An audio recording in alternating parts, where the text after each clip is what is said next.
Hey, welcome back fitness professionals. It's Kman here. Welcome to another session of fun and learning. And today we're going to look at the 5 main points that you need to know as a fitness professional when you train your clients to execute this exercise safely and effectively for yourself and your clients. So we're going to be looking at the row or the back row exercise, and this is not just limited to a seated row, but it can be applied to maybe the lat pull down or dumbbell row, because pretty much all those compound back exercises are pretty much the same when you look at muscle activation or target muscles. And all you're really doing is varying the angle, the plane of movement, or the ankle, the joint, or your body position. But they're pretty much still working on the same part of the engine, which is more your back muscles, because they're still pulling the movement, but you're just changing the angle slightly. So we won't go too much into that, but basically they're all working the same muscles. So let's have a look at the 5 main points that you need to know.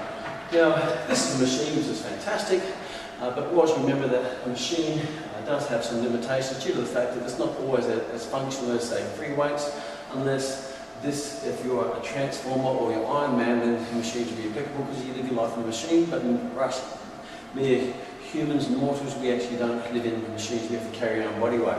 So let's have a look at the 5 main points to take into consideration. Number 1 is to make sure you understand the goal and the purpose of the exercise. So yes, the target area is the back and the arms, and that's the general area. But as a fitness professional, I would expect that you'd know a deeper level of understanding of this exercise. So let's have a look at it. Now, when you're looking at this, you're looking at static and you're looking at active parts, or static and active muscles that are involved in this exercise. And the static ones are the ones that stabilise joints, so the active joints can work more effectively and safely. So in this position, the static ones to understand would be obviously making sure your pelvis, which is your platform, or your girdle, or your scapula. So always go from the girdles out to the limbs, or the platform out to the legs and the arms. Once the girdle is stabilised, then everything else seems to be a lot easier. It's like a crane, make sure the base of the crane is stable, and the arm of the crane will do its job more effectively and safely and efficiently.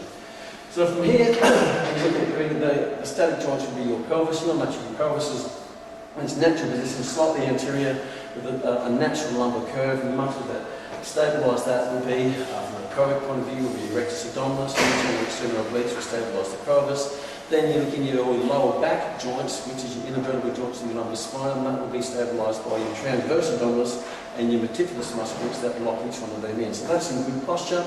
Then you look at your scapula, with your scapula in a nice stable position where it's either retracted or adducted and controlled depressed position, so it's nice and stable with limited movement but not uncontrolled movement. So you want to keep it fairly still so you can lift more effectively on the row exercise. And the muscles that stabilise that will be your middle fibrous trapezius and your rhomboids. And to keep the scapula down will be your lower fibrous trapezius and your pectoralis minor from the front to keep the scapula down.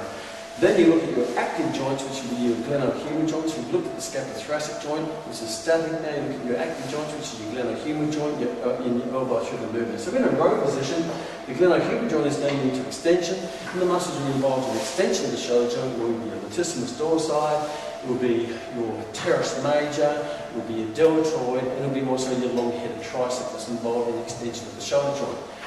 Then you have elbow flexion, and that's going to be caused by your muscles of your biceps brachii, your brachioradialis, and your brachialis. So the big muscles are your prime movers, and the smaller muscles are your assisted movers. But they're all agonists and contribute to the movement of the exercise. So I expect you to understand not just the area, but the deeper muscles, so you can get a better understanding of the movement. If someone gets discomfort or have pain, then you can you can work out why that's actually happening, because you understand the joints and the muscles involved in that movement pattern. So number 1, know the goal and the purpose of the exercise. Number 2, make sure you know the setup of the machine to make sure it's set up according to the person's size or their biomechanics or their limitations, whether that be through injury, or whether it be through pain, or what it might be. Now with the seated row, there's not that many things you have to set up, because it really is that you put down to the platform and keep your body there. But if you're doing a lat pull down, you may have to adapt pulling this one, you may have to adapt the pad, so that's going to hold them nice and stable, and you make sure you have a clear path of the bar to your chest without taking your nose off. So you have to take that into account with all your back exercises, if you have to adapt the pad in the front or the height of the seat when you're doing it, to make sure that they're executing the movement in its position. So some row machines where you have a chest pad and your seat can go up and down, you make sure that the seat's not at a height where you're doing this, or it's too at a height where you're doing this. You've got to make sure that the row movement is a natural, with your scalp in this natural position, pulled back and down, and you don't have to elevate it to do the row, or you don't have to depress it to put it down here. And that may be controlled by the adaptations of the seat height and the pad on the chest, if there is a pad on the chest. The pad on the chest is going to control how far you have to reach when you're doing the exercise. So make sure you take that into consideration, that there's no awkwardness or discomfort or stress being applied onto the joint, because what's important is that your goal of the training is to train the muscles while protecting the joints. And having an incorrect machine setup can actually start to put the stress on the joints if you put the body in a biomechanically ineffective position and an unsafe position because the machine is set up incorrectly. So number 2 is correct, number 2 is correct machine setup. Number 3 is correct body position. So again, you just go back to good posture when you're looking at your body position. So from here, feet slightly bent, from here your knees are slightly bent. Make sure you're in a natural position where you can get a slight anterior tilt in your pelvis and your scapula's back and chin is back. So that's a good body position while you're doing the exercise. Even when you're grabbing the weight, make sure you maintain good body position. You don't just compromise your body position to grab the weight. Keep your body in the correct position anatomically way set up and throughout the exercise. Because sometimes people will start to roll the shoulders and the head pokes out and they start to lose their posture during the exercise probably because they're impatient, they want to lift it too fast, or the weight is too heavy. So make sure the body position is correct, because if your body position goes out of alignment, then that's going to put more stress on the joints, which is contradictory to the long-term health of a person's joints. And you don't want to be training the muscles while compromising the joints and putting undue stress on them. So correct body position, by putting all your joints in the correct position, maintain that with your active and your static muscles. Now when you look at execution is basically maintaining great posture and make sure you control the weight throughout the full range of movement. Now sometimes the range may vary depending on their limitations. It might be injury or rehab, or it might be. So make sure you control the weight and the weight doesn't control you. So there's no momentum, there's no bouncing, there's no run-ups, because once you get momentum in the movement, you take the load off the muscle, and what you do is you put it on the joints, particularly in the transition phases at the end of the movement where it bounces, and maybe this movement where you start bringing other joints in, and that's just going to put stress on the joints and take the stress off the good stress off the muscle, which is the whole point of the exercise. So make sure your ego doesn't get in the way of your correct execution of the technique. Make sure you're breathing throughout the movement. And the last thing, which is the 5th one, which is make sure you progress the exercise. As you get stronger, increase the load. So that's why you use your reps and your weight to be able to do that. So pick a rep range around 10, and that may vary depending on your goal and your experience. You may go lower if you're more experienced and stronger, maybe higher if you're just a beginner. But around 10 is a good range, and you work for 10 repetitions and you try to go past 10. Don't stop at 10, go past 10, maintaining great form and technique.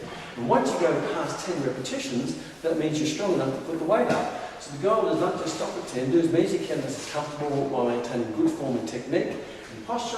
And when you go past that, slightly put the weight up, and before you know it, you're doing 10 again at a heavier weight.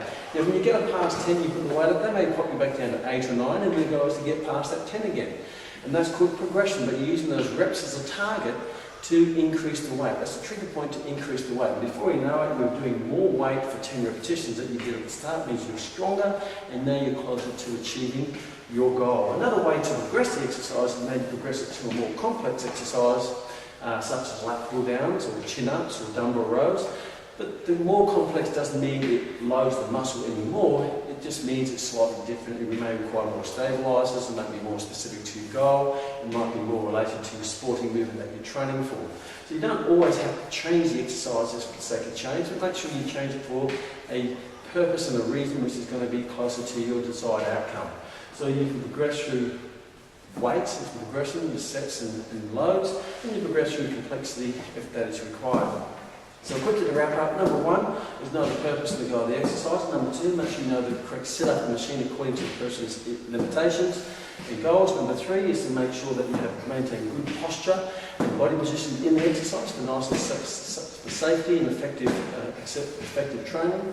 Number 4 is to make sure you have good controlled execution, nice safe execution. And number 5 is to make sure you progress them by using reps and sets and loads and maybe complexity to help them get closer to their goal. So take that in consideration when you're training yourself, but most of all, if you're a fitness professional, make sure you have a good understanding of those five when you're training your clients, because they're paying you top dollar, because you're a fitness professional, and then you'd expect any fitness professional to know their stuff at a deeper level of exercise. When you're prescribing exercise as a medico or prescribed medicine, you'd expect them to understand what they're prescribing, and if you're a fitness professional, the public would certainly expect you to understand the anatomy and physiology of the exercise you're prescribing. So see you in the next session.